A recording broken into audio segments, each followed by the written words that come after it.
All rise. Veuillez vous lever. The International Criminal Court is now in session. L'audience de la Cour pénale internationale est ouverte. Good morning to everyone. Please be seated.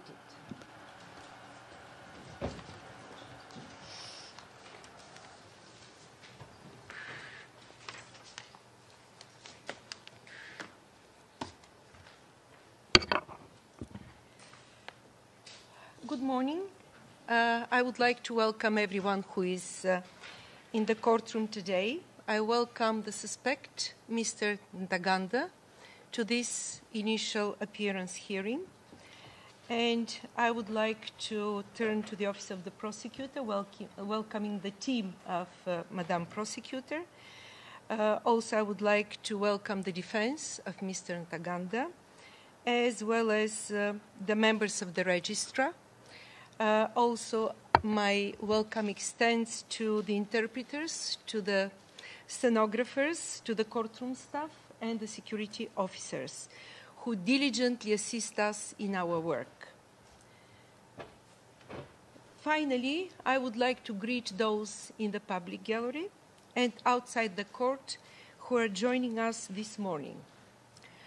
I would like also to explain a delay of 7 minutes.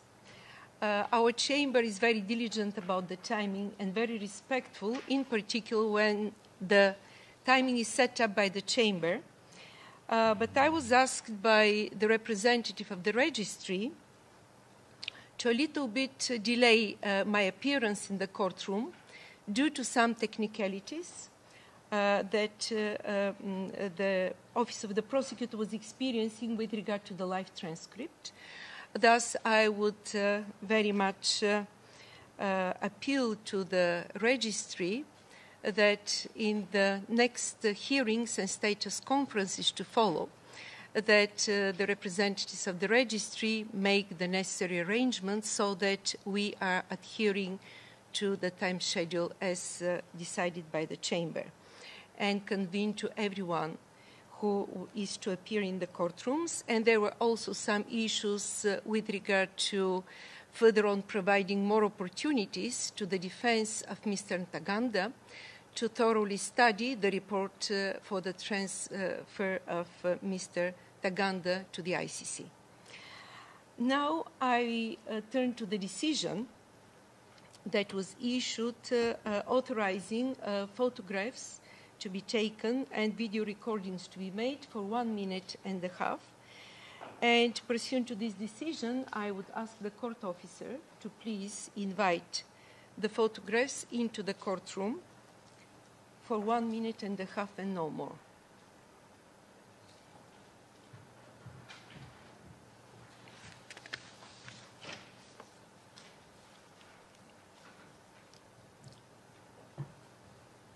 Good morning.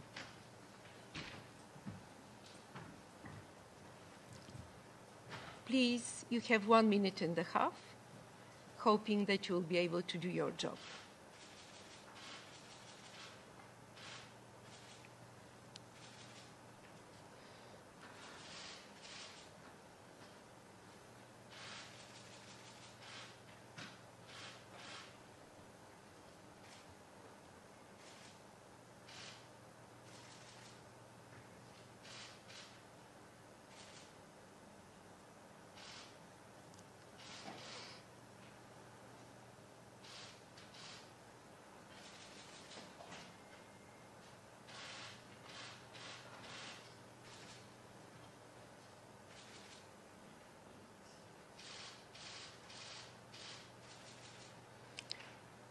You did your job, so you may leave the courtroom. Now, I would turn to the court officer and ask that he calls the case, please.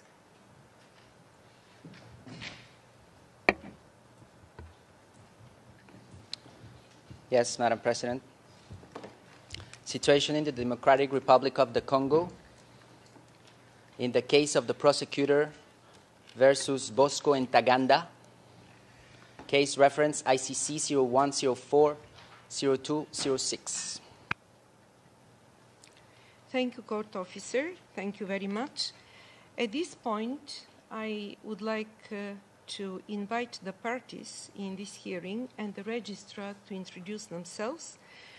Before you start, I would also ask the parties and participants to speak slowly and to make a pause before responding to any question so that the interpreters could be granted enough time to do your duties. So beginning now with the Office of the Prosecutor, I ask you, Madam Prosecutor, to introduce yourself and the members of your team with whom you appear in the courtroom today. Thank you, Madam President. Madam President, the Office of the Prosecutor is today represented by Mr. James Stewart, the Deputy Prosecutor, Nicole Sampson, Trial Lawyer, Pascal Tourlan, International Cooperation Advisor, Selam Yirgu, Case Manager, and myself, Fatou Bensouda, Prosecutor. Thank you very much, Madam Prosecutor. Now I turn to the defense of the suspect. You're invited to take the floor and present yourself and the members of your team. Oui, Madame le Président. Je me présente. Defense counsel, yes, I am Mr. Bellakhdar. I am a lawyer and a member of the Paris Bar, also connected to the appellate court in Paris. I am accompanied by Mr. Keita as well as Mohamed Youssef from the Defense Counsel Support Section. Thank you, Your Honor. Mr. Keita, the defense wishes to thank you, Your Honor, and we apologize for the short delay that was required to review the report that was sent to us by the registry. I am here to assist my learned friend, Mr. Bellakhdar. We have Mr. Mohamed Youssef with us as well, and myself, Xavier Jean Keita. So I am here on an ad hoc basis. Thank you, Mr. Keita. Of course, you have the duties pursuant to Regulation 77 of the regulations of the court, and you're welcomed to the courtroom this morning. You shouldn't apologize because everything that is in the interest of properly conducting your duties for the limited ibivugwa muri stati wemerewe kuza ahangaha mu rukiko ariko et la Chambre l'accepte parfaitement. Je m'adresse maintenant au greffe. Représentant du greffe, Monsieur Preira. Madame le Président, je suis avec mon collègue Monsieur Marc Dubusson, directeur du service de la Cour, et M. Peter Venaverbeck, juriste coordinateur au niveau de la division du service de la Cour, et moi-même Didier Preira, greffier adjoint, représentant le greffier. Je voudrais aussi saisir cette opportunité, Madame le Président, pour présenter nos excuses pour le retard accusé pour le démarrage de cette audience dû à des problèmes d'ordre technique indépendants de la volonté du greffe. Nous avons pris bonne note de l'instruction que vous avez donnée pour le démarrage en temps et en heure, et nous ferons le nécessaire à l'avenir. Je vous remercie. Thank you, Mr. Preira. Le Président, merci, Monsieur Preira. Nous vous remercions de vos remarques. Je voudrais me présenter, et ainsi que les juristes qui soutiennent cette Chambre. Je suis Ekaterina Trendafilova, juge unique de cette Chambre préliminaire 2. J'ai été désignée au titre de l'article 57.2b du statut de Rome pour être le juge unique en cette affaire. Je vais exercer les fonctions de la Chambre préliminaire 2, à l'exception de celles pour lesquelles une décision de la Chambre complète est nécessaire au titre de l'article 57.2a du statut de Rome. Les deux autres membres de la Chambre sont le juge Hans-Peter Kohl et le juge Kuno Tarfus, qui ne se trouvent pas dans la chambre, dans la salle d'audience aujourd'hui et qui seront bien entendu présents lors de l'audience de confirmation des charges. Monsieur Gilbert Bitti, Mohamed El Zeidi, Federico Gioia et également Nicolo Pons assistent la Chambre en tant que juristes. Dans cette salle d'audience sont présents également les stagiaires auprès de la Chambre suivante, Theodora Jurgra, Michael Holzmann, Jocelyne Hackett et Johannes Lamsus. Je me tourne maintenant vers Monsieur Ntaganda. Et je lui pose la question suivante. Pourriez-vous vous présenter à la Cour? En particulier, nous vous invitons à donner à la Chambre votre nom complet, votre date et lieu de naissance, ainsi que votre profession actuelle. À ce stade, je dois aborder la question de la langue que vous connaissez le mieux. Au nom de la Chambre, je voudrais savoir si vous comprenez parfaitement et parlez l'une des deux langues de travail de la Chambre, à savoir le français et l'anglais. D'après les rapports que votre défense a pu étudier avant le début de cette audience et dont j'ai pris connaissance moi-même hier soir, tard, j'ai eu l'impression que vous avez communiqué avec les représentants du greffe de la Cour pénale internationale et notamment avec M. Dubuisson en français. Vous avez cependant indiqué que vous étiez plus à l'aise dans une autre langue. Voilà donc la question que j'aimerais soulever auprès de vous. Monsieur Ntaganda, vous avez la parole pour répondre à cette question. Je vous inviterai à bien vouloir allumer votre microphone, s'il vous plaît.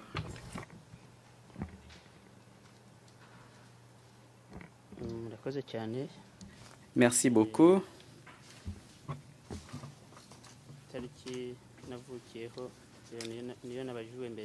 Vous m'avez demandé de vous dire ma date de naissance.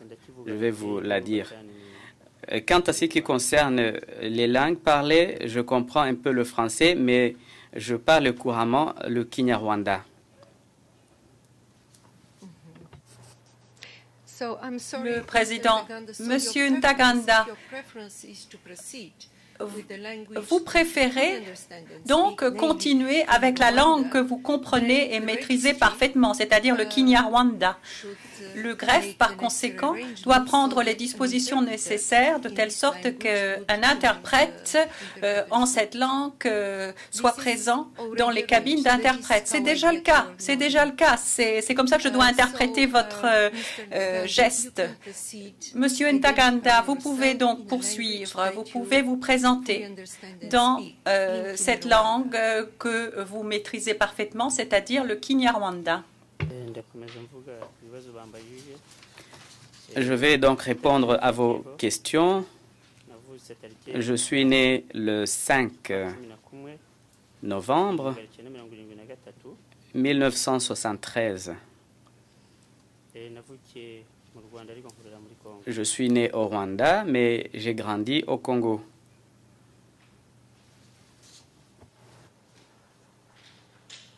Le président, de quelle nationalité êtes-vous? Je suis congolais. Président, vous êtes congolais. Oui. Le président, merci.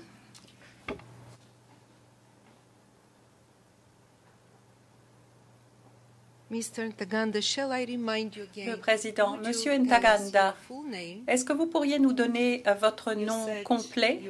Vous avez déclaré que vous étiez né le 5 novembre 1973. Vous nous avez donné votre lieu de naissance, le pays, le Rwanda, et votre profession actuelle.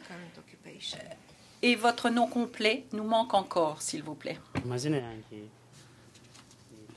Je m'appelle Bosco Ntaganda. Je ne porte que les deux noms, les noms qui m'ont été attribués par mes parents. Comme vous le savez, j'étais militaire au Congo.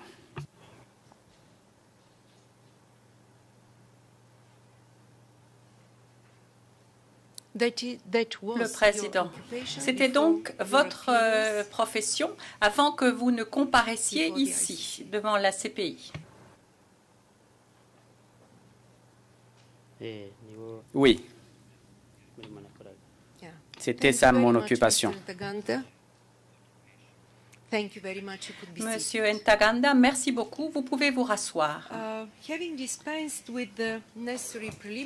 Ayant maintenant réglé ces questions préliminaires nécessaires, je voudrais insister sur la nature et la portée de cette comparaison initiale, de telle sorte que les parties et les participants s'en traitent strictement au sujet de cette audience et n'évoque pas de questions allant au-delà de l'objectif très strict de cette audience. En outre, pour la clarté, notamment pour ceux qui nous accompagnent dans la galerie du public et en dehors de la salle d'audience, je voudrais préciser qu'il ne s'agit pas ici aujourd'hui d'un procès. Ce n'est pas une audience de confirmation des charges. Aucun élément de preuve ne sera ainsi présenté. Nous ne trancherons pas non plus la question de la culpabilité ou de l'innocence. Nous ne prendrons pas de décision en la matière. La portée de la comparution initiale est ainsi limitée et régie par deux dispositions de nos documents statutaires, à savoir l'article 61 et la règle 121.1 des règles de procédure et de preuve. Ces deux dispositions délimitent le sujet de cette audience, à savoir la chambre préliminaire vérifie que Monsieur Ntaganda a bien été informé des crimes qui lui sont imputés. La chambre préliminaire. Est-ce que je dois ralentir? Deuxièmement, la chambre préliminaire vérifie que M. Ntaganda a bien été informé de ses droits au titre du statut de Rome et des autres documents statutaires. Enfin, troisièmement, la chambre préliminaire doit fixer la date à laquelle elle a l'intention de tenir l'audience où elle confirmera ou infirmera les charges. Par conséquent, je vais maintenant aborder l'une après l'autre les trois questions constituant le sujet de l'audience d'aujourd'hui. Greffier d'audience, auriez-vous l'obligeance de bien vouloir lire les charges présentées dans les deux mandats d'arrêt à l'encontre de M. Ntaganda? Monsieur le greffier d'audience, vous avez la parole. Greffier d'audience, merci. Je vais lire les charges en français.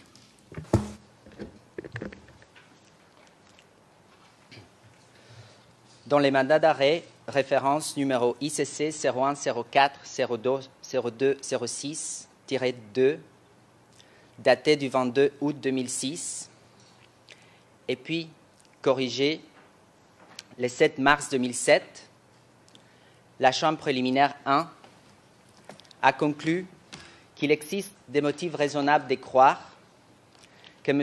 Bosco Ntaganda est pénalement responsable en vertu de l'article 25.3a du statut de Rome pour les crimes de guerre suivants commis dans le district de l'Ituri, dans la province orientale de la République démocratique du Congo, de juillet 2002 à décembre 2003, à savoir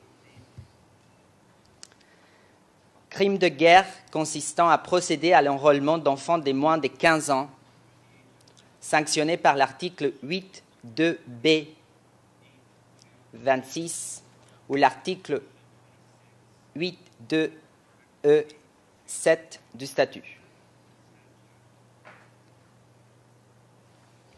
Crime de guerre consistant à procéder à la conscription d'enfants de moins de 15 ans, sanctionné par l'article 8.2b 26 ou l'article 8.2e 7 du statut. Et crime de guerre consistant à faire participer activement des enfants de moins de 15 ans à des hostilités, sanctionné par l'article 8.2b 26 ou l'article 8.2e 7 du statut.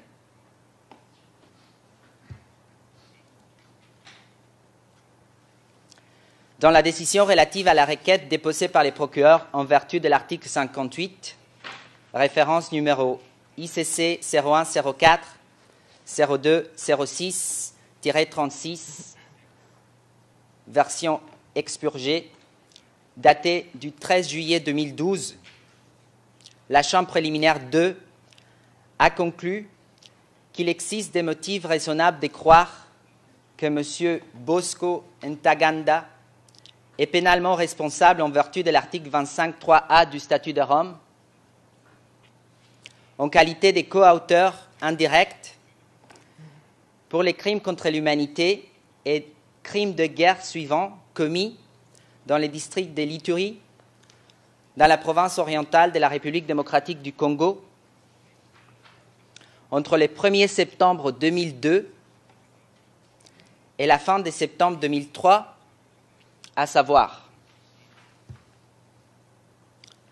meurtre constitutif des crimes contre l'humanité, article 7.1a du statut, chef d'accusation 1.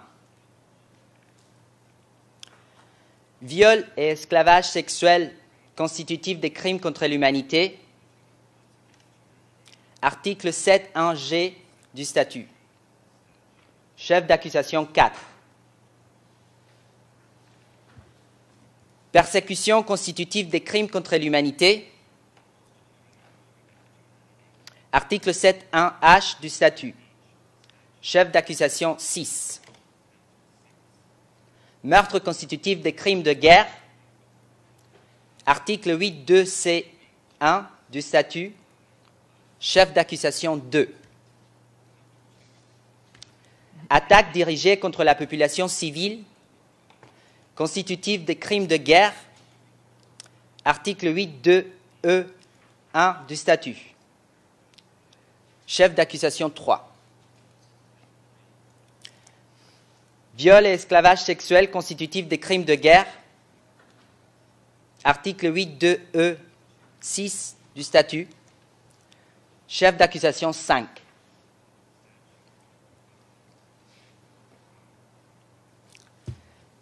Pillage constitutif des crimes de guerre, article 8.2e5 du statut, chef d'accusation 7. Merci, Madame la Présidente. Thank you, court officer. Je vous remercie, Monsieur le greffier. I have read the report, as already mentioned. J'ai lu le rapport dont j'ai parlé au début de cette audience, fourni par le greffe. Mais je voudrais quand même avoir l'opinion de M. Ntaganda. J'aimerais savoir s'il a été suffisamment informé des crimes qu'il aurait commis, tels qu'ils viennent d'être lus par M. le greffier. Monsieur Ntaganda, vous pouvez prendre la parole.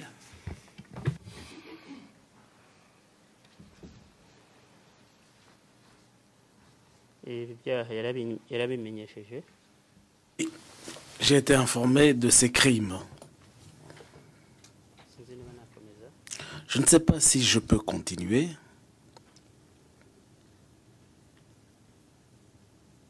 Yes, you can make any comments. Vous pouvez parler et faire des commentaires, n'hésitez pas, Monsieur Ntaganda.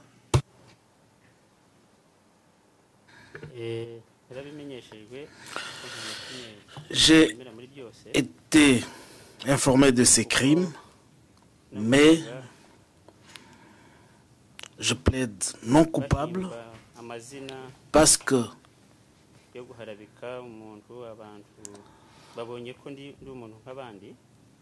pour ces crimes, Monsieur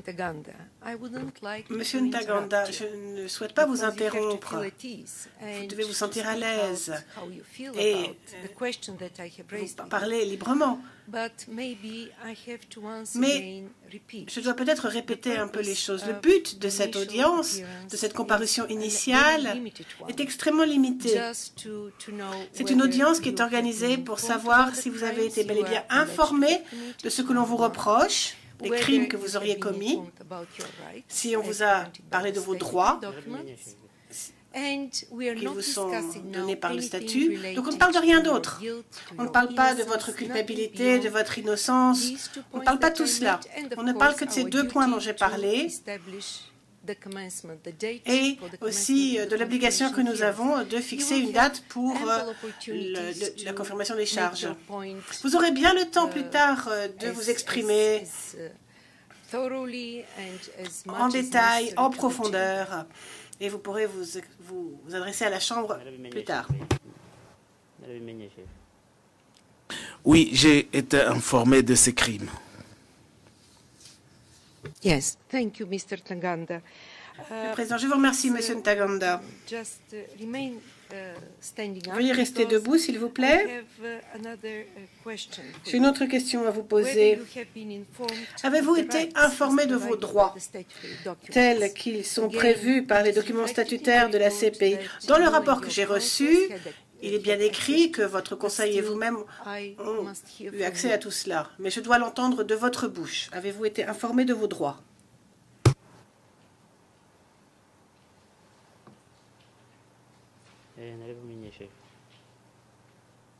Oui, j'ai été informé. Please, thank you. You may be seated. Merci, vous pouvez vous rasseoir. In addition to the statement of Mr. Ntaganda at the present hearing, Monsieur Ntaganda vient de faire des déclarations à cette audience.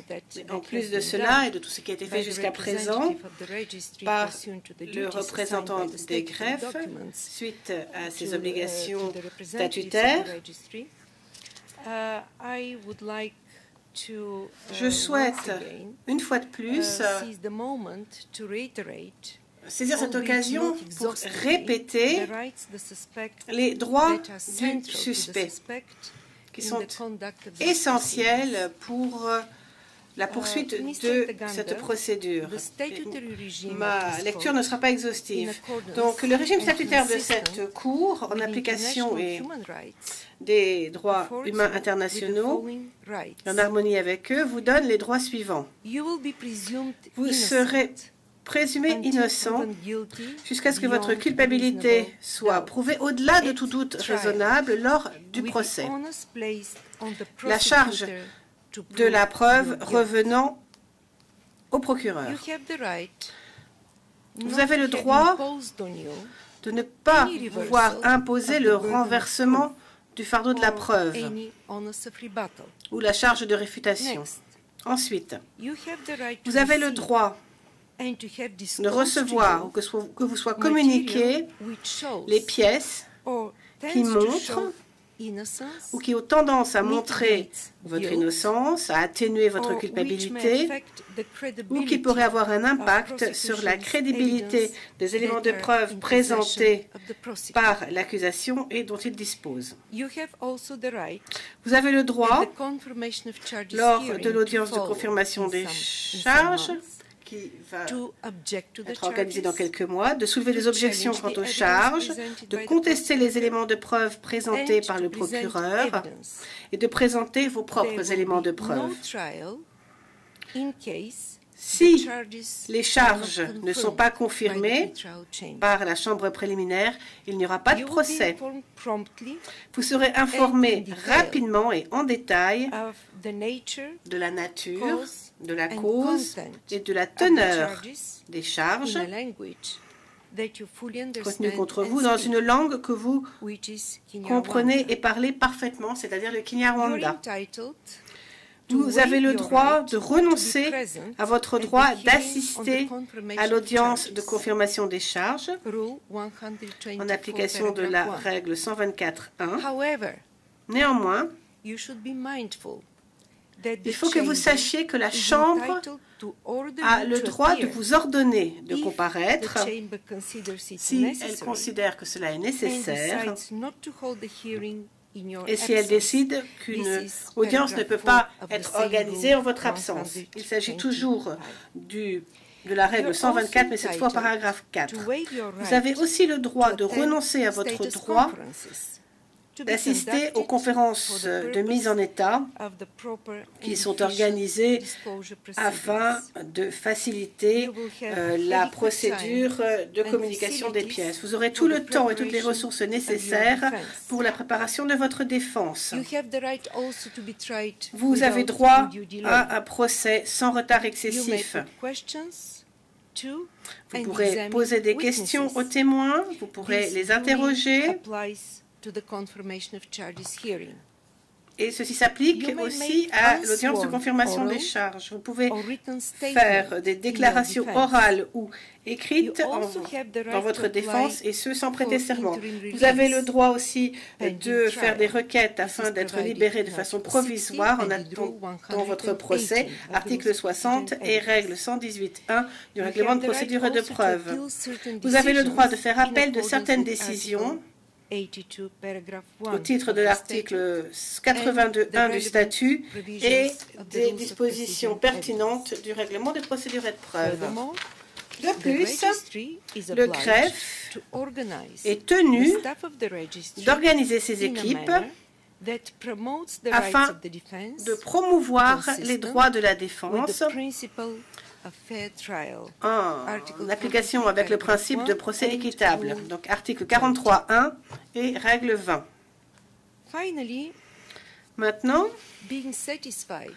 la Chambre étant maintenant convaincue que M. Ntaganda a bel et bien été informé des crimes qu'il aurait commis, et ce uniquement bien sûr dans le but très limité, dans la portée très limitée de cette comparution initiale, je tiens à le souligner, ayant été aussi informé de ses droits devant cette Cour, je vais maintenant parler de la date de l'audience de confirmation des charges. Je sens qu'il y a un petit échange au sein de l'équipe de la Défense. Messieurs les conseils de la Défense, voudriez-vous soulever un point quelconque avant que nous n'abordions ce troisième point de l'audience de ce jour? Non, Madame le Président, on était en train de voir quelques éléments concernant le formalisme et on s'y met d'accord pour que toute mon intervention sera à la fin de... Je peux pas interrompre Madame la Présidente. Je m'excuse. Merci. Of course. Très bien. Très bien. Je vous remercie. Monsieur Bel-Lackhart. J'espère que j'ai correctement prononcé votre nom. Donc, les juges de la Chambre préliminaire 2 ont déjà en tête une date pour le début de cette audience de confirmation des charges. Nous avons envisagé les mois de juillet, d'août et de septembre pour voir quelles étaient les possibilités. Nous avons aussi pris en compte un grand nombre de facteurs qui sont essentiels pour la décision de cette Chambre préliminaire afin que les différentes mesures à prendre jusque-là se fassent correctement et pour ce qui est des droits du suspect surtout. Donc, gardons en tête ce qui suit. Tout d'abord, le respect de la Chambre en ce qui concerne les standards concernant les droits humains internationaux. Deuxièmement, prenant en compte le fait que les parties auront besoin d'un certain temps pour la préparation de l'audience de confirmation des charges. Ensuite, prenant en compte le fait que le premier mandat d'arrêt a été délivré en 2006 et que cela fait donc presque 7 ans qu'il a été délivré. Prenons aussi en compte le fait que M. Ntaganda doit prendre en connaissance correctement le deuxième mandat d'arrêt et préparer sa défense. Prenant tout cela en compte, les juges de la Chambre préliminaire ont décidé que la date de confirmation des charges, de l'audience de confirmation des charges, sera le 23 septembre 2013. Cette audience commencera ce jour-là. Les juges considèrent qu'aujourd'hui, que le temps qui va s'écouler entre maintenant et cette date suffira pour que les juristes professionnels des deux parties se préparent à cette audience de confirmation des charges. Il est évident qu'au vu de l'évolution de l'affaire, la date fixée par la Chambre lors de cette audience pourrait changer, comme cela est prévu à la règle 121, paragraphe 7. Avant de terminer cette audience et de donner la parole aux parties, si tant est qu'elles aient envie de soulever certains points, ou besoin de soulever certains points, j'aimerais saisir cette occasion et afin de faciliter cette affaire et afin que les parties soient à l'aise, je tiens donc à rendre une décision orale.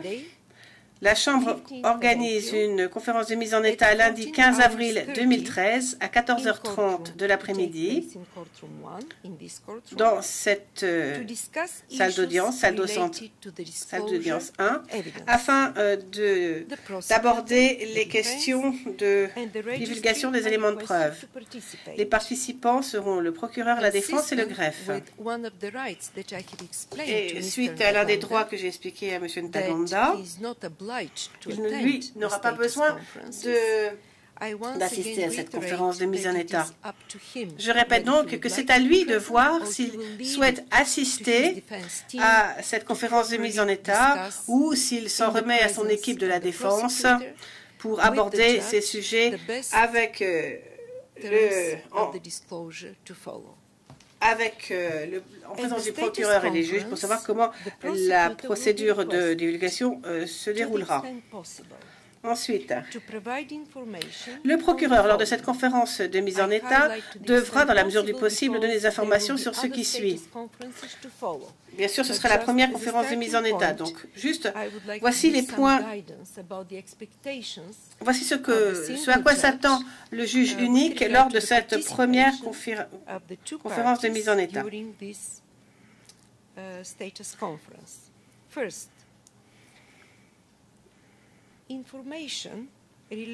Tout d'abord, une estimation quant au nombre de documents total que le procureur aura l'intention d'utiliser lors de l'audience de confirmation des charges en tant qu'élément de preuve. Deuxièmement, le nombre de témoins, si tant est qu'il y en ait, que Madame le procureur et son équipe auront l'intention de citer lors de cette audience de confirmation des charges afin qu'ils comparaissent, et le nombre de déclarations de témoins qu'elle aura l'intention d'utiliser toujours pour cette audience de confirmation des charges en application de la règle 76 du règlement de procédure et de preuve. Troisièmement, une indication portant sur l'intention éventuelle de l'accusation de demander que certains documents soient divulgués à la défense sous forme expurgée, et s'il y en a, une estimation du nombre de ces documents qui seront donc divulgués à la défense. Quatrièmement, indication permettant de savoir si le procureur aura l'intention de demander des mesures de protection pour certains témoins, certaines victimes ou autres personnes qui courent des risques avant que ne soit divulgué le nom de ces témoins ou que ne soient divulgués certains documents. Cinquièmement, une indication permettant de savoir si le procureur a obtenu des documents et le nombre de ces documents Donc ce sera discuté lors de cette conférence de mise en état, ou s'il a obtenu des informations sur la condition, sur la confidentialité en application de l'article 54.3e, 72 et 93 du statut de Rome.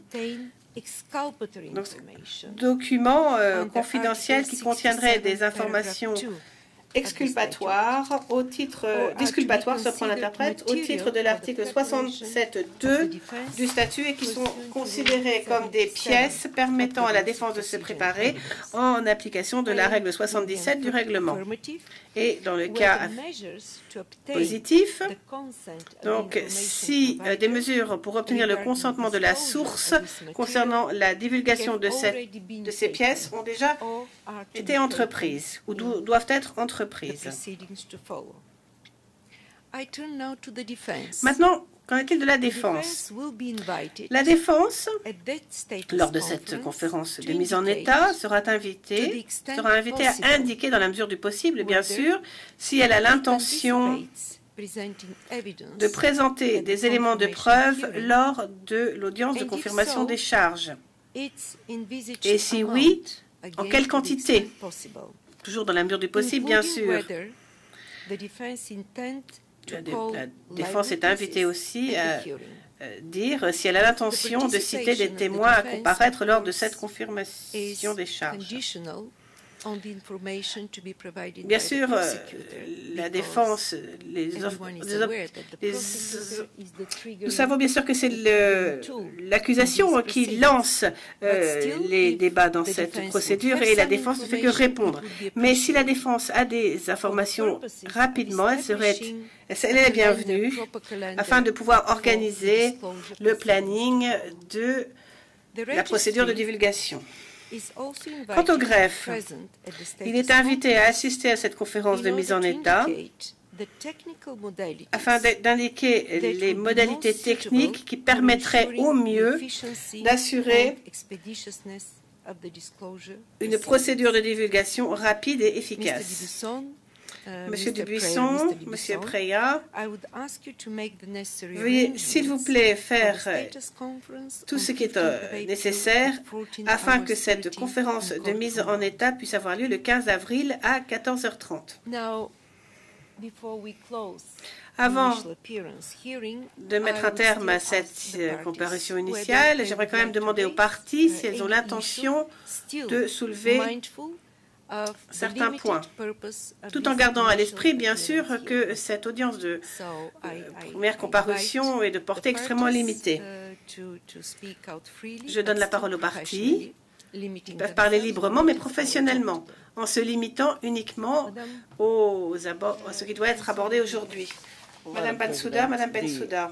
Madame le Président, l'accusation n'a aucun commentaire à faire aujourd'hui. Le Président, je vous remercie, Madame le procureur. Qu'en est-il des conseils de la défense? Vous savez que vous pouvez toujours vous adresser à la Chambre. En ce qui concerne la défense de M. Taganda, par écrit, vous pouvez bien sûr aussi vous exprimer par écrit. Les éléments que je voulais bien exposer devant vous, je n'ai pas de demande à présenter à cette audience. Simplement, j'annonce d'ores et déjà que mon client a l'intention de présenter une demande de liberté provisoire ou de libération provisoire, mais ce n'est pas pour aujourd'hui. De ce fait-là, et dans le cadre de l'égalité des armes, je sollicite de Madame le Président d'inviter le parquet à nous divulguer tous les éléments, les documents concernant les 2 mandats d'arrêt. Parce qu'il y avait 2 mandats d'arrêt qui ont pris quand même de 2006 à 2012, le premier 2006 et l'autre a été corrigé en 2012, et donc la défense a besoin de tous ces éléments pour qu'elle puisse organiser sa défense concernant au moins cet élément-là. En ce qui concerne l'audience de confirmation de charge, je ne vois aucune opposition à formuler. Simplement, Madame le Président, je peux prendre un peu de votre temps et vous annoncer un petit incident qui m'est arrivé hier au centre pénitentiaire. J'étais en entretien avec mon client et en présence de 2 interprètes. Et à un certain moment, j'étais en plein entretien, j'ai été coupé par un fonctionnaire du centre pénitentiaire en me disant « Maître, il ne faut plus rester ici, c'est le temps de partir ». J'ai consulté la documentation de base, la documentation juridique de base concernant l'entretien de la défense avec le mis en cause ou le suspect. Je n'ai trouvé aucune limitation et je crois que pour moi ça a été un handicap de fait que j'ai été aujourd'hui amené à finir ma discussion avec mon client en salle d'audience. Parce que quand même, ce monsieur, il s'est présenté volontairement devant la cour et les charges retenues contre lui pour l'instant sont des charges très importantes et très graves et il faut nous donner la possibilité de nous entretenir directement par un entretien physique et un contact physique avec le client. Je vous remercie infiniment, Madame, de la tenue de cette audience. Je remercie aussi tous les collaborateurs qui ont organisé techniquement cette audience. Merci. Merci, Madame. Thank you, Council. Je vous remercie, Monsieur le Conseil Ben Lakhtar. Pour ce qui est de votre premier point, Monsieur Keita. Excusez-moi, Madame le Président, de reprendre la parole. Je voudrais juste vérifier la date. Il semble que les transcrits mentionnent 15 avril pour l'audience de mise en état. J'avais cru comprendre 13 avril. Je voudrais qu'il n'y ait pas d'ambiguïté sur la date. Je vous remercie.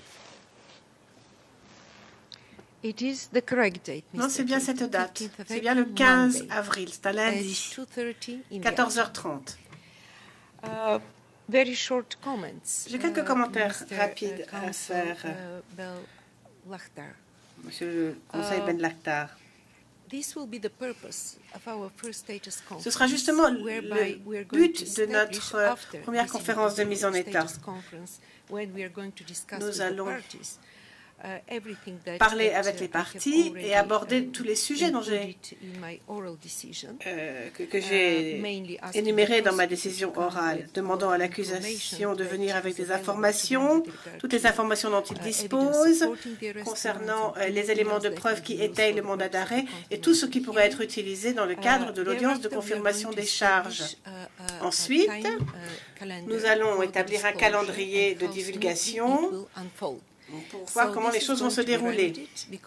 Donc, ce sera le but de cette première audience de confirmation de mise en état.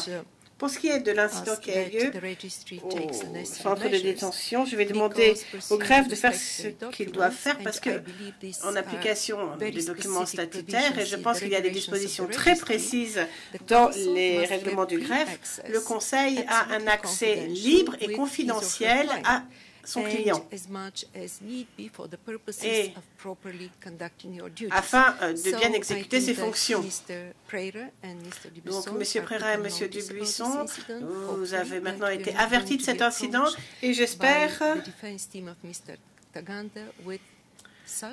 que cela ne se reproduira plus. Je pense que nous en arrivons maintenant à la fin de cette audience de comparution initiale concernant M. Ntaganda. Je tiens à remercier les parties pour leur comportement extrêmement professionnel et je remercie aussi le greffe, l'équipe de M. Prera. Je remercie les interprètes comme toujours, les sténotypistes, les gardes de sécurité et toutes les équipes qui nous aident dans ce prétoire.